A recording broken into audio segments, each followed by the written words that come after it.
The building stood tall against the night sky, a giant box of glass and steel that held hundreds of offices inside. It was the kind of place where people wore expensive suits and worried about big money deals. But at night, when the workers went home, the building became quiet.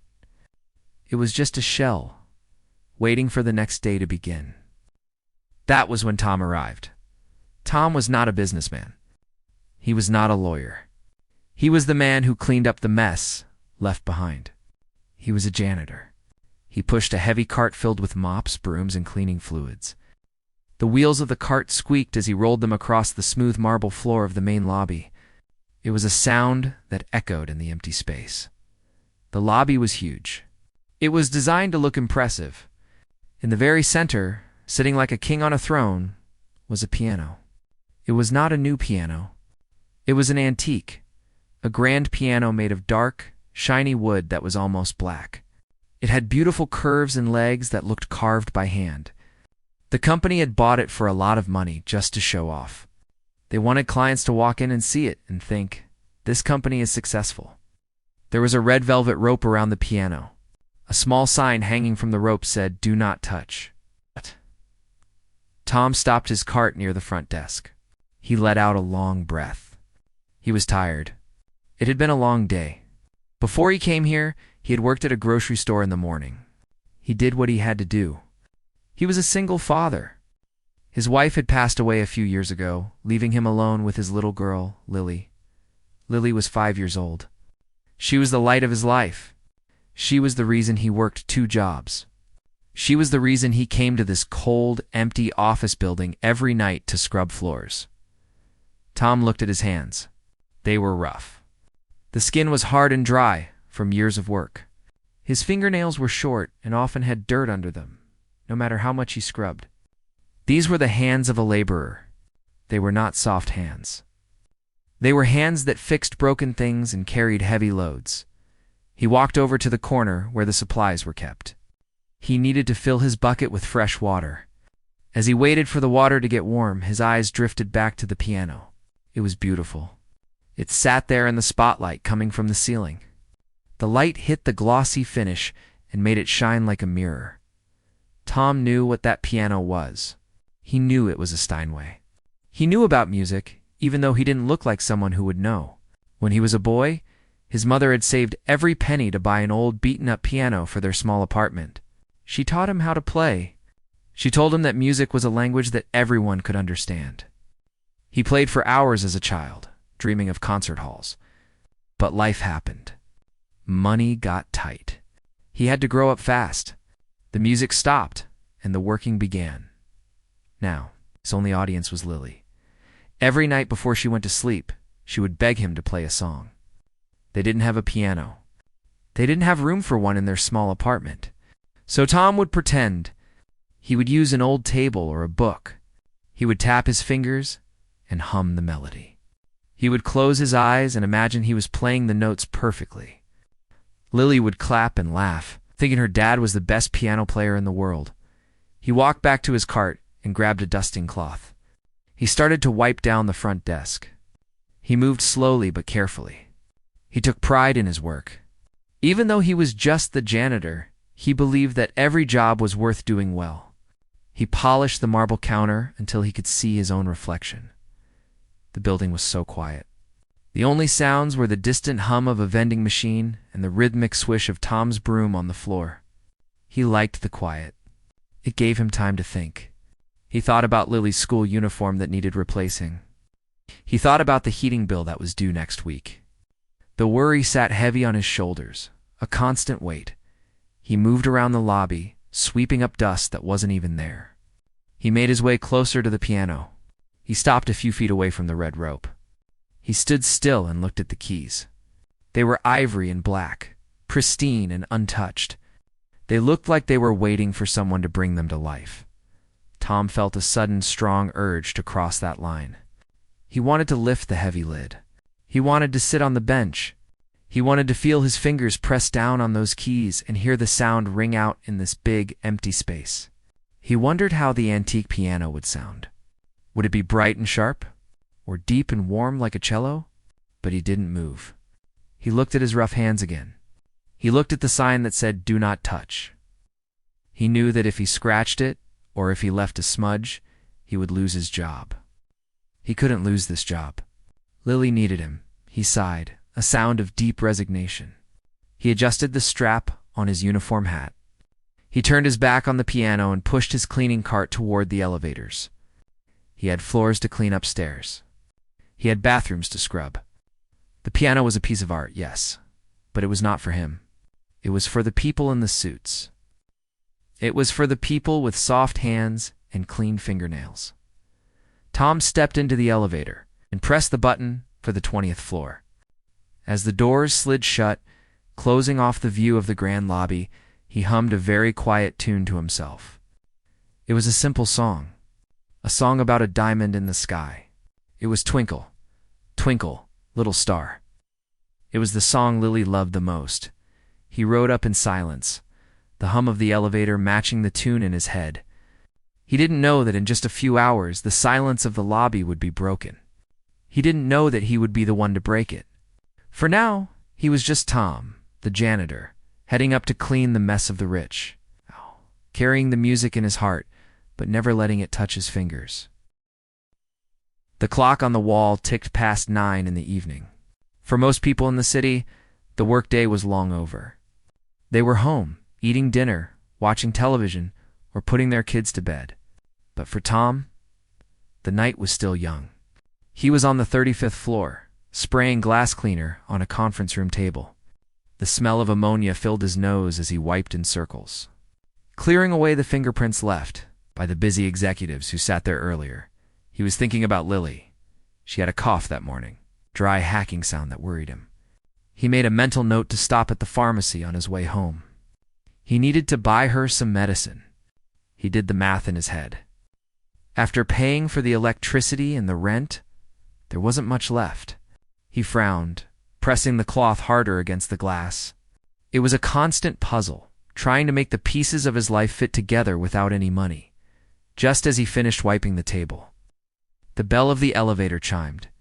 It was a loud, musical sound that broke the quiet of the floor. Tom froze. Usually, by this time, the building was empty. He walked to the door of the conference room and peeked out. The elevator doors at the end of the hall slid open.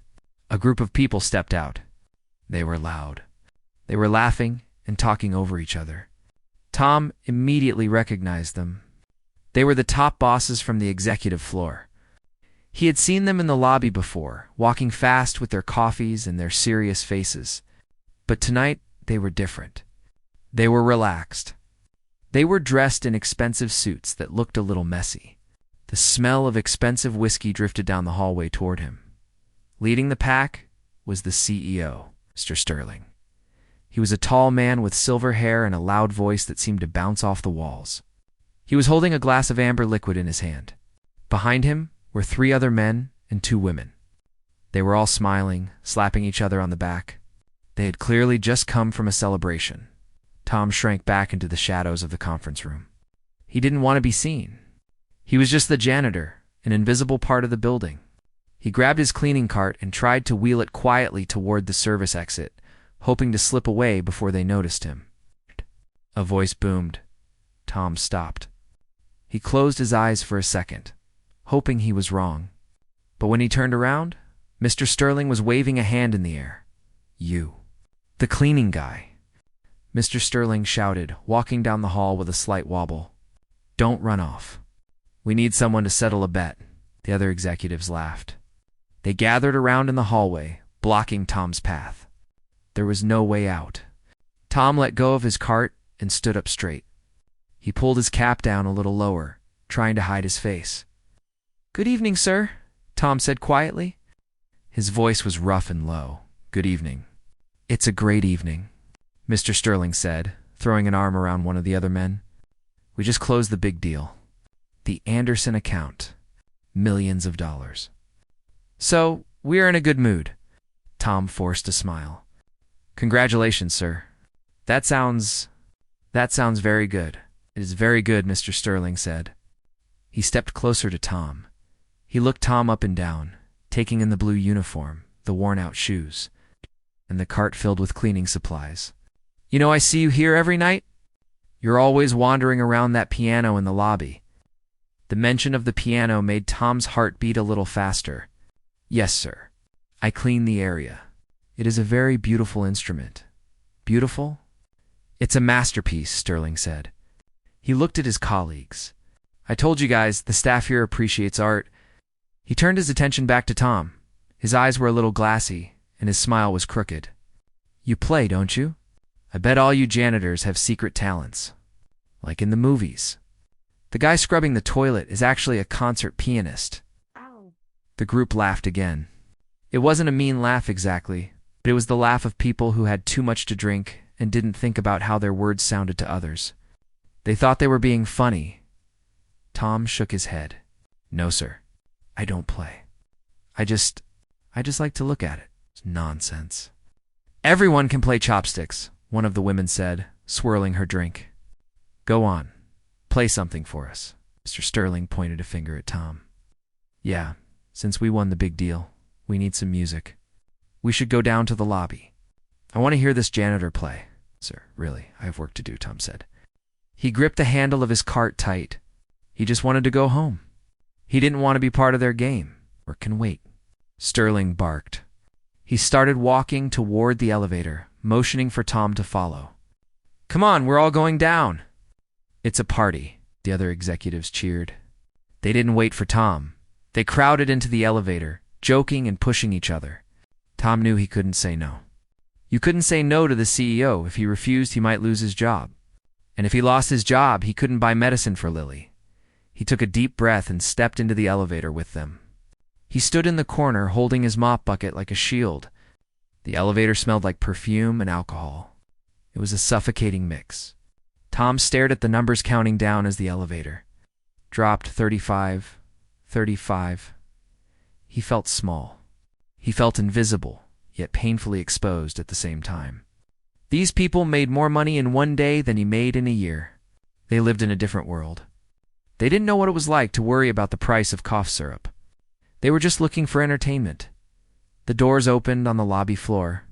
The group spilled out, their loud voices echoing in the giant space. They walked straight over to the piano. The antique sat there, silent and majestic, under the lights. Mr. Sterling walked up to the velvet rope. He didn't step over it carefully. He kicked the stand aside, letting the rope fall to the floor. He leaned against the piano, careless of the polished finish. "All right, maestro," Sterling said, gesturing to the bench. "Your stage is ready." The other executives leaned against the front desk or sat on the leather couches nearby. They looked at Tom with expectant, grinning faces. They were waiting for the show. They wanted to see the janitor make a fool of himself. Tom walked slowly across the marble floor. His legs felt heavy. He felt the sweat on his back. He stopped in front of the piano. Up close, it looked even more beautiful. The wood had a deep, rich grain. The keys looked perfect. "I don't want to dirty it, sir," Tom said, holding up his hands. "My hands aren't clean enough." "Don't worry about that." Sterling waved his hand dismissively. "It's just wood. Go on. Play something we all know. Simple. Like Twinkle Twinkle Little Star. That's easy enough, right?" "Twinkle Twinkle." Another executive shouted, "Yeah, play that." They laughed again. The request was an insult. It was a nursery rhyme. It was something you play for a baby, not for a CEO in a $1 million lobby. They were treating him like a child. They were mocking him. Tom looked at the keys. He thought about Lily. He thought about how she smiled when he hummed that song. He thought about how he used to dream of playing on a stage. The irony burned in his throat. "I'm waiting," Mr. Sterling said, his voice losing a bit of its humor. He tapped his watch. "Entertain us." Tom looked at the exit. The glass doors were just 50 feet away. He could run. He could quit right now. But the thought of Lily stopped him. He needed this job. He swallowed his pride. It tasted bitter. "Okay," Tom whispered. "Okay?" He stepped over the fallen velvet rope. He stood in front of the bench. He didn't sit down. He just stood there, looking at the rows of black and white. The executives went quiet. The only sound was the low hum of the city outside and the air conditioning clicking on. Tom lifted his right hand. It trembled slightly. He wasn't shaking because he was afraid of the music. He was shaking because he was afraid of them. He was afraid of their judgment. He was afraid that they would laugh even harder when they heard him. He took a deep breath and lowered his fingers toward the keys. The distance between his calloused skin and the ivory closed inch by inch. He could feel the heat coming off the piano, as if the instrument was alive and waiting for him. He touched the keys. The silence of the lobby shattered. The first note rang out, clear and bright. It was a G note. Tom didn't pull away. He pressed down. He began to play. Twinkle, twinkle, little star. The notes were simple, one by one. But as they hit the air, something strange happened. The sound didn't seem small. The piano was so well made, so perfectly crafted, that even a gentle touch produced a sound that filled the entire room. It wasn't just a nursery rhyme anymore. It was a melody that hung in the air like smoke. Mr. Sterling stopped tapping his watch. He stood up straighter. The executives stopped whispering to each other. They watched Tom's hand. They saw the dirt under the fingernails, the scars on the knuckles, and the way the fingers moved with a surprising, fluid grace. Tom didn't look at them. He closed his eyes. He blocked out the suits, the whiskey, and the mocking smiles. He just played for himself, and then slowly the music began to change. The sound of the piano seemed to hang in the air like a heavy cloud. Tom's fingers were still resting on the keys, the vibration of the last note fading away into the high ceiling of the lobby. For a second, nobody moved. The executives were watching him, their drinks held loosely in their hands, waiting for the joke to end. They expected him to stop, to laugh, or to look at them with a goofy smile, waiting for their applause. But Tom didn't stop, and he didn't open his eyes. He had started the song exactly as they asked. It was Twinkle, Twinkle, Little Star. It was the simple, familiar melody that every child knows. But as his right hand played the first line of the song, his left hand, which had been resting quietly on his leg, suddenly lifted and moved to the lower end of the keyboard. He struck a deep, resonant chord. It wasn't part of the nursery rhyme. It was a sound of sadness and depth. It was a jazz note. The change in the atmosphere was instant. The joking mood in the room evaporated. The heads of the executives snapped up. The smirk on Mr. Sterling's face froze, then slowly melted away, replaced by a look of confusion. Tom didn't notice them. In his mind, he wasn't in a lobby anymore. He had slipped away. He was back in his small living room, sitting on the edge of his daughter's bed. The smell of the office was gone. In his imagination, he smelled the baby shampoo Lily used and the warm milk she drank before sleep. He remembered how she looked at him with her big, trusting eyes when he sang to her. His fingers began to move faster. The simple melody of the nursery rhyme was still there, hidden inside the music, but it was changing. It was growing up. The notes were becoming more complex. He was playing a variation, something classical yet modern. It was Mozart's melody, but it was filtered through the blues and jazz of the streets Tom lived on. He wasn't just reading notes from a page. He was telling a story. The music was talking about the tiredness of working all day. It was talking about the ache in your back and the worry in your mind. But it was also talking about love. It was a gentle, warm love that wrapped around you like a blanket on a cold night. Tom's rough hands danced over the keys. It was a strange sight to see. His skin was red and cracked, his knuckles were swollen, but his touch was incredibly light. He caressed the ivory keys like they were precious jewels. He didn't bang on them. He persuaded them to sing. Mr. Sterling took a step closer. He forgot about his whiskey. He forgot about his big deal and his expensive suit. He had never heard this instrument sound like this.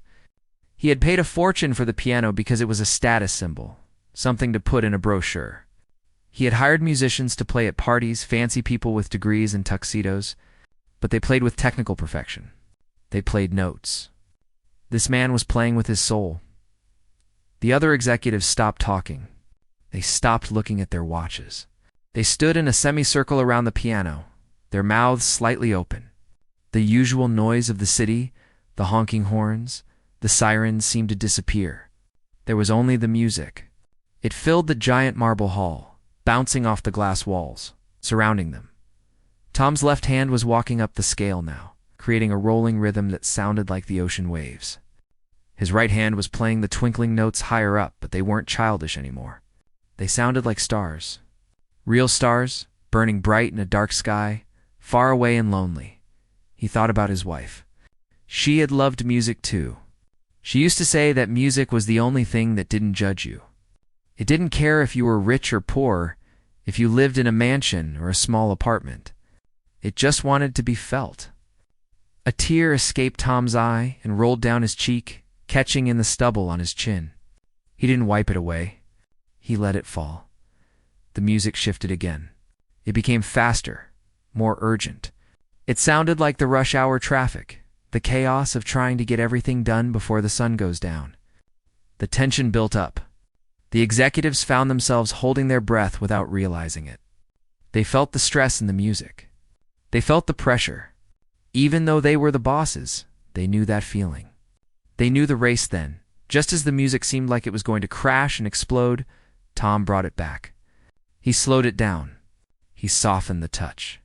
The chaos turned into peace. The rushing notes turned into a gentle, rocking melody.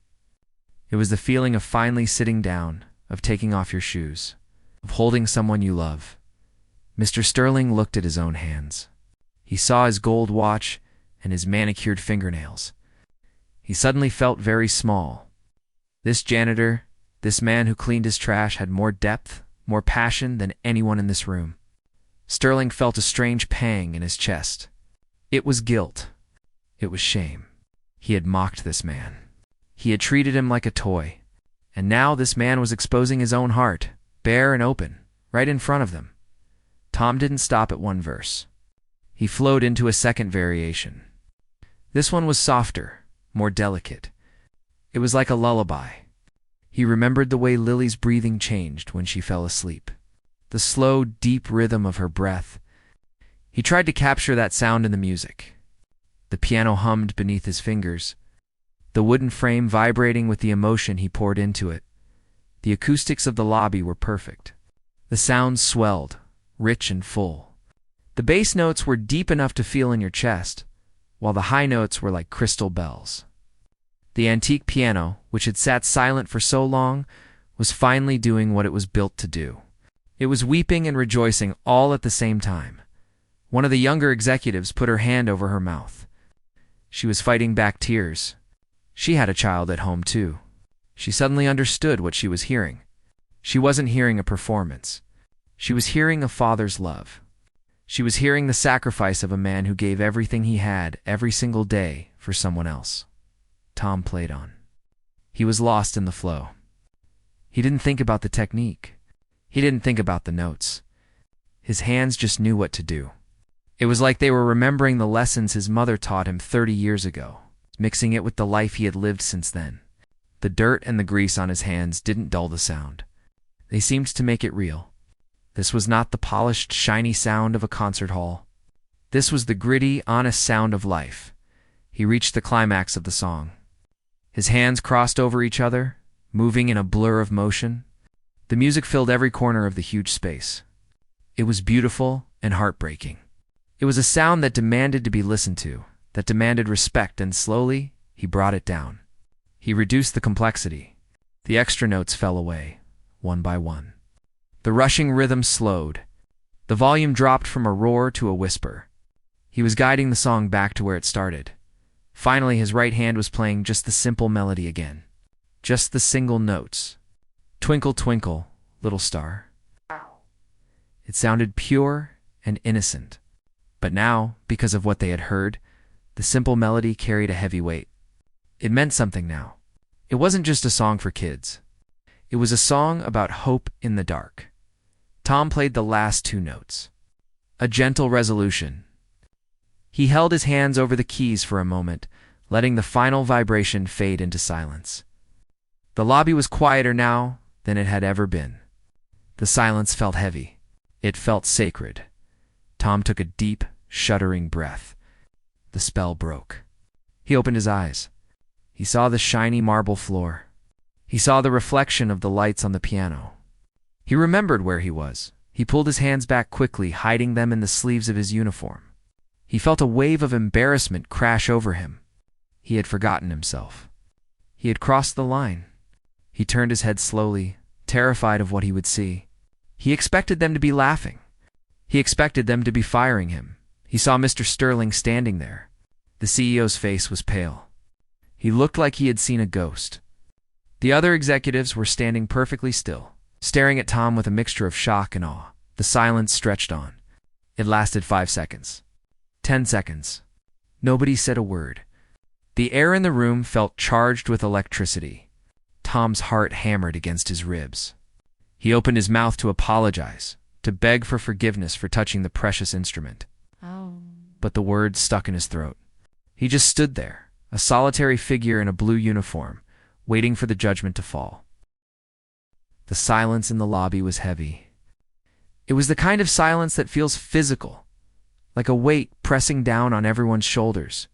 The last note of the piano had faded away completely, leaving only the hum of the refrigerator in the break room down the hall. Tom stood frozen, his hands pulled into the long sleeves of his gray uniform. He kept his head down, staring at the brass pedals of the antique instrument. His heart was beating so hard he could feel it in his ears. He waited for the shouting. He waited for Mr. Sterling to yell at him for getting fingerprints on the ivory keys. He expected to hear laughter, the cruel kind that starts when someone thinks they have seen something ridiculous. But there was nothing. Just the quiet, rhythmic breathing of the 6 people standing behind him. Tom took a small step back, his work boots squeaking softly on the marble floor. The noise sounded like a gunshot in the quiet room.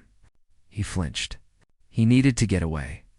He needed to grab his cart and disappear into the service elevator before the shame of the moment caught up with him. He felt exposed. He had poured his heart out, showing these rich strangers a piece of his soul that he usually kept hidden away, and now he felt naked. "I'm sorry," Tom mumbled. His voice was dry and scratchy. I shouldn't have done that. "I'll just get back to work." He turned quickly, not daring to look at their faces. He reached for the handle of his cleaning cart, ready to push it away as fast as he could. "Stop," a voice said. It wasn't a shout. It wasn't angry. It was quiet, but it carried a strange power. It was Mr. Sterling. Tom stopped. His hand gripped the rubber handle of the cart so tight his knuckles turned white. He didn't turn around. He couldn't. "Don't go," Mr. Sterling said again. This time his voice sounded different. The arrogance was gone. The slur of the whiskey was gone. He sounded sober. He sounded shaken. Tom slowly turned around. He was terrified. He looked at the floor, then at their shoes. Expensive leather shoes. High heels. He didn't want to look them in the eye. Mr. Sterling took a step forward. He was standing right where the velvet rope used to be. He wasn't leaning on the piano anymore. He was standing straight, looking at Tom with an expression that Tom had never seen on a boss's face before. It wasn't anger. It was wonder. "What was that?" Sterling asked. He wasn't asking like a teacher asking a student a question. He was asking like a man who had just seen a ghost. "Just a song, sir," Tom whispered. "You asked for Twinkle Twinkle." "That wasn't just Twinkle Twinkle," one of the women executives said. She was standing near the front desk, her hands clasped together in front of her chest. That was beautiful. "I've never heard anything like that." Tom didn't know what to say. He felt a blush rising up his neck. He looked at his hands, rough and stained with cleaning fluid. It was just a variation. "My mother taught me. I was thinking of my daughter. She's sick." The air in the room seemed to soften. The mention of his daughter changed everything. Just moments ago, Tom was just the janitor, a prop for their entertainment. Now he was a father. He was a human being, sick. Mr. Sterling asked. He took another step closer. He was only a few feet away now. "Is she okay?" "It's just a cold," Tom said quickly, not wanting to complain. "But she has trouble breathing at night. I play for her to help her sleep. We don't have a piano, so I tap on the table. I imagined I was playing for her." Mr. Sterling looked down at the antique Steinway. He ran his hand over the smooth, glossy wood. "I bought this piano 3 years ago," he said, speaking mostly to himself. "I paid more for it than most people make in a lifetime. I wanted it to impress clients. I wanted people to think I had class. But in 3 years, I've never heard it sound like that." He looked up at Tom. The CEO's eyes were glassy, shimmering under the bright lobby lights. "I hired a quartet for the Christmas party. They played perfectly. It was nice. But what you just did, that wasn't nice. That was real." The other executives nodded in agreement. They weren't looking at Tom with pity anymore. They were looking at him with respect. They realized that the man who cleaned their toilets had a gift they would never understand. He had something that money couldn't buy. "I apologize," Mr. Sterling said suddenly. The words hung in the air. A CEO didn't apologize to a janitor. It wasn't the way the world worked. But Sterling meant it. "I was rude. I was drunk. I treated you like a joke. I am ashamed of myself." Tom was stunned. He blinked a few times. "It's okay, sir, really. It was a long day for everyone." "It was not okay," Sterling insisted. "Art is not a joke. And you are an artist." Sterling turned to his colleagues. "Did you guys hear that? The way he changed the tempo? It sounded like the city, but it sounded like home, too." He turned back to Tom. "Do you have a degree? Did you go to a conservatory?" Tom shook his head. "No, sir. My mom taught me on an old upright we found on the street. When she passed, I had to sell it to pay for the funeral. I haven't really played since. Until now." The irony of the moment wasn't lost on anyone. Here was a man who had to sell his instrument to survive, now playing a piano that was worth a fortune, just sitting in a lobby unused. It felt wrong to them. It felt like a waste. "You have a gift," the woman executive said softly. "You shouldn't waste it. You shouldn't hide it." Shh. Tom looked at the keys again. He missed the feeling of the music already. It felt like a door had been opened inside him, letting a fresh breeze blow into a dusty room. But reality was waiting. He still had the rent to pay. He still had the night shift to finish. "I have to work, sir," Tom said, gesturing to his cart. "The bathrooms on the 30th floor won't clean themselves." Mr. Sterling looked at the cart, then back at Tom. He seemed to be making a decision. The old arrogant Sterling was gone. In his place was a man who had been touched by something real. "8," Sterling said. He reached into the pocket of his expensive suit jacket. Tom flinched, thinking he was reaching for money. He didn't want a tip. He didn't want charity, but Sterling didn't pull out a wallet. He pulled out a set of keys. It was a heavy ring with many keys on it. He sorted through them until he found a small silver key. It looked old. "This is the service key for the piano cover," Sterling said. He held it out to Tom, and "this one opens the lid." Tom stared at the key. "He didn't take it, sir." "I want you to have it," Sterling said. "No, I need you to take it." "I don't understand," Tom said, his voice trembling. "I can't take this." "I'm not giving you the piano," Sterling said, a small, sad smile touching his lips. "I'm giving you permission. This building is empty at night. The piano sits here, silent. It's lonely. It's a crime for it to be silent when there is someone like you working in the building." Sterling pushed the key into Tom's rough hand. He closed Tom's fingers over it with his own soft, manicured hand. "I want you to play. Every night, after you finish your rounds, come down here. Play whatever you want. Play for your daughter. Play for yourself." Tom looked at the key in his palm. It was cold and heavy. It looked like freedom. "But, my supervisor, if he catches me—" "I own the building," Sterling said firmly. "I own the cleaning company that contracts you. Your supervisor works for me. If anyone gives you trouble, you tell them to call me." The other executives murmured in agreement. They were all nodding. It was a strange scene. The most powerful people in the company, standing in a lobby late at night, begging the janitor to play the piano. "You have to do it," the woman said. "Honestly, listening to you was the best part of my week. Maybe the best part of my year. We need this music here." Tom looked at the piano.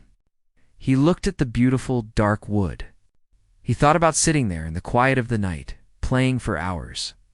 He thought about how much it would heal his heart. It felt like a dream.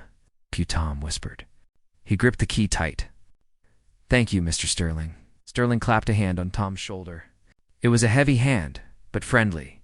"No, thank you, Tom. You reminded us tonight why we do this. Why we work so hard. You reminded us that there are things in this world that matter more than money." Sterling looked at his watch and sighed. "It's late. We should go. We've intruded enough." The executives began to gather their things. They were quiet now. They weren't the loud, rowdy crowd that had gotten off the elevator. They were subdued, thoughtful. They filed toward the elevator doors, but before they got in, Mr. Sterling turned back. "One more thing," he said. Tom looked up. "Does your daughter like coming to the city?" Tom nodded. "She loves the big buildings. She thinks they are castles," Springer Sterling said. "On Saturday, the office is closed. Bring her here. Let her play." "I want to hear that too." Tom felt a lump form in his throat, so big he couldn't swallow. He nodded rapidly. He couldn't speak. "Good night, Tom," Sterling said. He walked into the elevator. The doors slid shut, taking the executives away. Tom was left alone in the lobby again. The silence returned, but it wasn't heavy anymore. It was peaceful. He looked down at the silver key in his hand. He looked at the antique piano. It wasn't a piece of furniture anymore. It was a friend. He didn't go back to the elevators right away. He walked over to the piano. He sat down on the bench. It felt firm and comfortable. He put his hands on the keys. He didn't play a song. He just pressed a chord. The sound rang out clear and strong. He wasn't just the janitor anymore. He was a musician again. And for the first time in a long time, Tom felt like the luckiest man in the world. The week that followed felt like a dream to Tom. Every night, he finished his cleaning rounds on the upper floors with a new kind of energy. He didn't drag his feet anymore. He moved quickly, scrubbing and vacuuming with a lightness he hadn't felt in years. The work was the same. The bathrooms were just as dirty, and the trash was just as heavy, but it didn't matter. It wasn't just a job anymore. It was the key to something magical. When the clock struck 9, he would rush down to the lobby. The big building would be dark and empty, the security guard nodding off at the front desk. Tom would walk over to the antique piano, pull out the silver key Mr. Sterling had given him, and unlock the lid. At first he was nervous. He felt like a thief stealing something precious. But as his fingers touched the keys, that feeling vanished. He played for an hour every night. Sometimes he played classical music that his mother taught him. Sometimes he just made things up, letting his fingers wander and express the feelings of the day. The music filled the giant lobby, bouncing off the glass walls. It was his therapy. It washed away the stress of the bills and the worry about Lily. For that 1 hour, it was free. But Saturday was the day he was really waiting for. Tom woke up early that morning. The small apartment was filled with soft sunlight. Lily was already awake, sitting at the kitchen table in her pajamas, eating a bowl of cereal. She looked small and pale, but the cough that had worried Tom so much was almost gone. She looked up at him with her big, dark eyes. "Are we going on an adventure, Daddy?" she asked. Her voice was raspy but happy. Tom smiled and knelt down beside her chair. He kissed the top of her head. She smelled like sleep and baby shampoo. "Yes, baby," he said. "We are going to a special place. But you have to promise to be on your best behavior. We are going to a very fancy castle." She squealed, her eyes going wide. "Does it have a princess?" "It has a very nice king," Tom said, thinking of Mr. Sterling. Getting ready was a big production. Tom put on his only good pair of pants and a button-up shirt that he usually reserved for funerals. He made sure Lily's hair was braided neatly. He packed her small backpack with crayons and a snack. He felt a flutter of nervousness in his stomach. It was one thing to play alone in the dark. It was another thing to bring his daughter into this world of rich people. They took the bus to the city. Lily pressed her face against the window, pointing at the tall buildings. When they arrived at the office tower, it was quiet. The front doors were locked, but Tom had his badge. He swiped it, and the heavy click made Lily jump. Wow, she whispered as they walked inside. The lobby was even more impressive in the daylight. The sun streamed through the glass ceiling, making the marble floor shine like gold. The piano sat in the center, looking majestic. Mr. Sterling was already there. He was standing by the instrument, dressed casually in a sweater and slacks. He looked different without his suit and tie. He looked younger and kinder. When he saw Tom and Lily, his face lit up with a genuine smile. He walked over to them, ignoring the fact that Tom was holding a worn-out backpack and Lily was clutching a stuffed rabbit. "Hello, Tom," Sterling said. He held out his hand. Tom shook it firmly. "And you must be Lily." Lily hid behind Tom's leg, peeking out shyly. Sterling didn't mind. He crouched down so he was at her level. He didn't try to touch her or pat her head. He just smiled. "Your dad tells me you like music. Is that true?" Lily nodded slowly. "He plays for me at home, on the table." Sterling chuckled. "I know, he's very good. But today, we don't need the table. We have the real thing." They walked over to the piano. The lid was already open, propped up by the shiny stick. It looked huge next to Lily. Sterling reached into his pocket and pulled out a small velvet cushion. "I found this in storage," he said. "It's a bench cushion. It helps you sit up higher." He placed it on the bench. "Do you want to sit down, Lily?" Lily looked up at Tom. Tom nodded, giving her an encouraging smile. "Go ahead, sweetie." "It's okay." Lily climbed up onto the bench. The cushion lifted her up just enough so her hands could reach the keys. She looked at the black and white stripes with awe. She stretched out a small finger and pressed a key. A high, bright note pinged in the air. She giggled. "That sounds like a star," she said. "Ah, it does," Sterling agreed softly. He stood back, leaning against a pillar, giving them space. "Tom, why don't you play something for her? Something she likes." Tom sat down next to Lily. He put his arm around her small shoulders. He felt a sense of peace wash over him. This was better than playing alone in the dark. This was exactly what music was supposed to be. "What should we play, Lily?" he asked. "Twinkle, Twinkle," she said immediately. Tom smiled. "Okay, let's play it together. You play the high notes, and I'll play the low ones." Tom placed his left hand on the bass keys. He started a slow, steady rhythm. Dum-dum-da-da. He watched Lily's hand. She pressed a key. It wasn't the right note for the melody, but it fit the rhythm. Tom adjusted his playing to match her. He created a soft, warm blanket of sound for her to play over. They played like that for 10 minutes. It wasn't a perfect performance. It was messy and clumsy, but it was full of joy. Lily would hit 3 keys in a row, laughing at the noise, and Tom would weave a melody around her chaos. The lobby was filled with the sound of their laughter and the music. Mr. Sterling watched them. He saw the way Tom looked at his daughter, the pure, unfiltered love in his eyes. He saw the way Lily lit up when her dad played. For years, Sterling had used this piano to show off his wealth. He had hosted parties and gala dinners here, trying to impress people who didn't really care about him. He realized now that he had been using the piano wrong. It wasn't a trophy. It was a tool for connection. It was meant to bring people together, just like it was doing right now. When they finished, Lily clapped her hands. "Again, Daddy. Again." "Not too loud, sweetie," Tom laughed, hugging her. Sterling walked over to them. He had a strange look in his eyes, a look of determination. "Tom," he said, "can I talk to you for a moment?" Tom stood up, keeping a hand on Lily's shoulder. "Is everything okay, sir?" "More than okay," Sterling said. "I've been thinking a lot this week. About music. About opportunities." He paused, looking down at Lily, who was now running her fingers along the piano legs. "You have a gift, Tom. And Lily. She has an ear. I have a lot of contacts in this city. I know people who teach at the conservatory. I know people who can get scholarships." Tom felt his breath catch in his throat. "Sir, I don't have money for lessons," I know Sterling said. "That's not what I'm asking. I want to set up a fund. For Lily, when she's old enough, she can have the best lessons in the city. And I want you to have lessons too. It's never too late to get your degree. I can't accept that, Tom stammered. It's too much.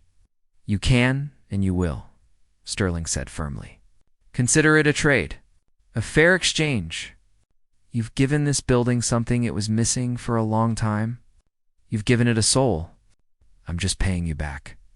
Tom looked at the CEO. He saw that Sterling meant it. It wasn't charity. It was respect. Tom felt tears pricking his eyes. He looked at Lily, who was humming the song they had just played.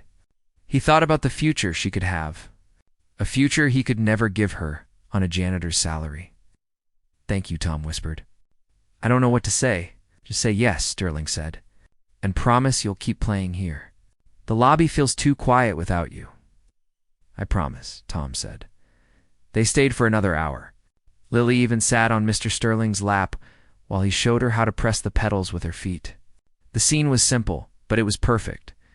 A CEO, a janitor, and a little girl, connected by an old antique piano. When it was time to leave, Tom packed up Lily's things. He walked to the door, then turned back.